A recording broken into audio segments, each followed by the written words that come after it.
O le evangelia a matai o mata upu e se fuluono. O le whailonga, o le mea whaafefete, o le upu o Peteru, o le valo anga i Yesu. O na oma iai leo le au whaorasaio ma le au sātu kaio, wala tau whaososo i ante ia.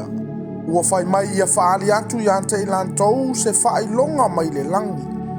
A ua tali atu ia ua whape atu i ante ilantou. A o ile afi ua utou whaiane, e lao fie. A wawa mumu mai le langi. O le tae au foi ua utou whaiane, e uanga le so. A wawa mumu mai ma wha maru ifo le langi. O utou tangata pepelo, ua utou iloa o na matauina a mio le langi. A o whailonga o tausanga, tou te le ma whaia ea. O le tupulanga leanga ma le mulilulua ua sa ili mai se whailonga. Ai lea i se whailonga e vatu iai. Ua na o le whailonga i ona le profeta. O na tu ua i le e ia o ilantou, ua maliu ese. O na o atu ai lea o na soo i le tasi tu. Ua ngalo i ante ilantou o na aveni a reto. Ua fetala i atu Yesu i ante ilantou. Ia o tou, ia matua alo ese i le mea whaafefete le au wharosaio ma le au sātu kaio. O na lātou whelafolafoa ia i lea ua whape ane. O lana whetalainga lea ina ua tātou le au maini a reto. A ua sila fia Yesu, o na whetala i atua i lea o ia i ante i lātou. Se ale mea ua utou whelafolafoa iai. O utou e whatuatua i titi. Ina ua le au mai e o touni a reto. Tau te le au langona ea. Tau te le mana tua foi a reto i lima ma le toa lima ngafe. Pe fia ato na utou fue ai. O a reto foi e fitu ma le toa wha ngafe. Pe fia ete na utou fue ai. E le langona wha pe fea o tou. E le o le a reto na ufai atuai i ante o tou. Ia matua alo ese i le mea whaafefete le au wharosaio ma le au sātu kaio. O na lātou langona ai lea. E leo le mea whaafefete o le a reto na whetalai atuai o ia matua alo ese ai. A o le mata upo le au wharosaio ma le au sātu kaio.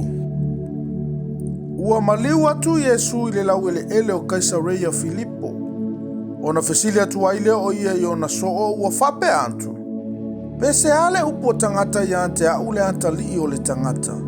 Po o ai, o na lato whai mai ai lea, o le upu a isi, o oe o Ioane le papatisu, a o isi, o Elia, a o isi, o Jeremia, po se tasi o le au profeta.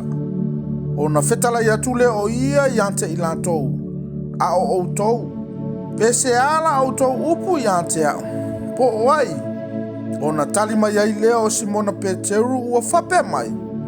O oe o le keriso o le alo o le antua soifua. O na tali atu ai lea o Yesu ua whape atu i ate ia. Amu ia oe Simona Paiona. A waele se tangata na ia whaali atu ai i ate oe a o lo utama o i le langi. O te whai atu nei au i ate oe. O Peteru oe, o te atia e foi lau e kale sia i lunga o le nei papa. E le mawhai e foi e whai tuto o se oli o na manu malo i ai. O te avatu foi i ante oe ki o le malo o le langi. O se mea foi e te fusifusia i le lalo langi. E fusifusia foi lea i le langi. O se mea foi e te tatala i le lalo langi. E te talaina foi lea i le langi. O na vavao atu ai lea e ia i o na soo. Aua nei lātou tau antu i se tasi. O ia o Yesu le keriso. O na po ia na amatai e Yesu o na whailo atu i o na soo. E tatau o na aru o ia Jerusalema. E whaatinga ina foi me tele to i ina ma le au whaitaulanga sili. Ma le au tusi upu. E whasi o tia foi o ia. E fatu ina foi o ia i le aso tolu. O na taitai ane ai lea e Peteru i ante ia, ua vavao i ante ia, ua whape mai.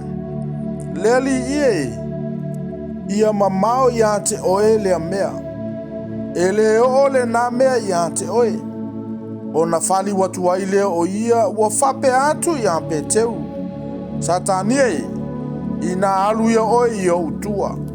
Ua whai oe ma mea o te tausu ai ai. A wae le o mea le tua ua e loto ai. A o mea tangata. O na whetala ia tua i leo o Iesu i o na soo. Ai se tasi e fia muli mai ia te au. Aua ne iusi tai o ia ia te ia. Ai ave ia lo na sa tauro i le muli mai ai ia te au. Awa ai se fia whasaunga le muina lo na ola e mau ai ia te ia. A o le wha mau lo na ola o na oau e mau ai e ia. Awa se ale o ngā i le tangata pe a whaina te maua le lalolangi uma a e mau lo na ola. Se a foi se mea e vatu e le tangata e tongi o la ai lo na ola. Awa e saule antali o le tangata whaatasi mana angelu i le mamalu o lo na tama. O na tauia le e ia e taitasi e tusa malana ngā ruenga. E moni, o te whai atu ia te outou. O lo tutu mai i nei nisi e le o ia te i lātou le oti. Se ia lātou va aia le antali o le tangata ua sau i lo na malo.